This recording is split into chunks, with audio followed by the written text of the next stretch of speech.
हिंदू होगा और वो मराठी होगा। तो आपको लग रहा है कि हिंदू और मराठी इन दो शब्दों के जरिए जो है एक डिवीजन क्रिएट करने का प्रयास किया जा रहा है? एक दूसरा मी तुम्हाला अजून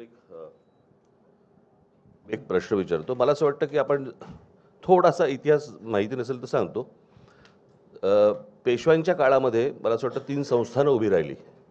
त्यातलं एक गुजरातचं मधलं गायकवाडांचं, शिंदेंचं म्हणजे सिंधिया ज्यांना म्हणतो आपण ते, आणि तिसरं होळकरांचं. बरोबर.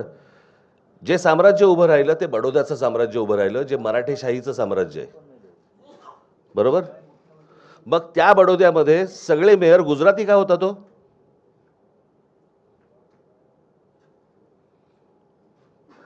हा महाराष्ट्र आहे. महाराष्ट्रामधल्या प्रत्येक शहरामधला महापौर हा मराठीच होणार. इथे कसलं हिंदू मराठी करताय तुम्ही?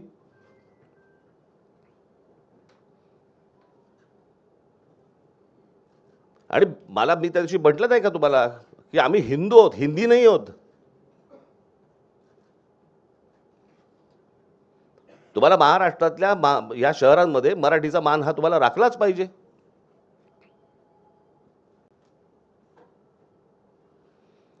त्याच्यामुळे आमचा जो महापौर होईल तो मराठीच होणार. मुंबईचा महापौर मराठीच होणार. या प्रश्नाला एकच आहे, याचा अर्थ भाजप मराठी माणसाला हिंदू नाही का समजत? मराठी माणसाला हिंदू नाही समजत? मराठी जसं राज म्हणाला तसं आम्ही मराठी आहोत, अस्सल हिंदूच आहोत. आणि अगदी संयुक्त महाराष्ट्रापासून जो मुंबईसाठी लढा दिला गेला त्याच्यामध्ये आत्ताचा भाजप किंवा तेव्हाचा जनसंघ हा कुठे होता? हा कधी मराठी माणसांच्या आणि हिंदूंच्या बाजूने उभा राहिला आहे? उद्धव सर बोले. एक एक एक मिनिट.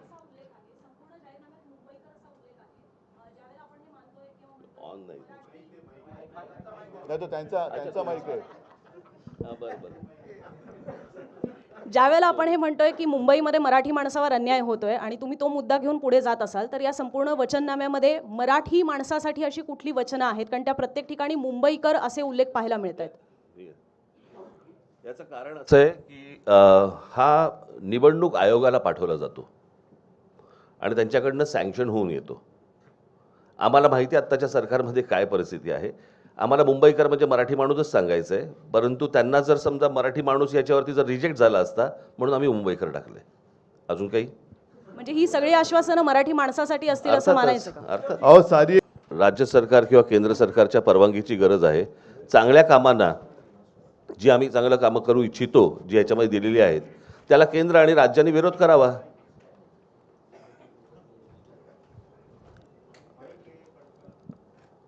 समजलं का की इकडे तिकडे बघत होतस तू? प्रश्न विचारता आणि इकडे तिकडे बघत बसता रे. स्वतःही ऐकत नाही.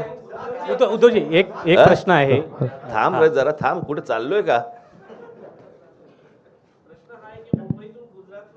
अरे एक मिनिट. त्याला तुला मी काय बोललो हे समजलं का? हां हां.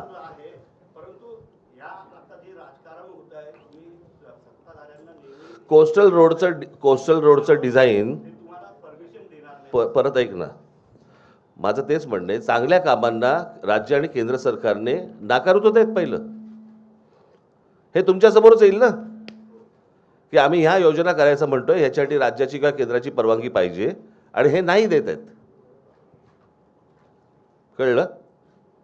बघू.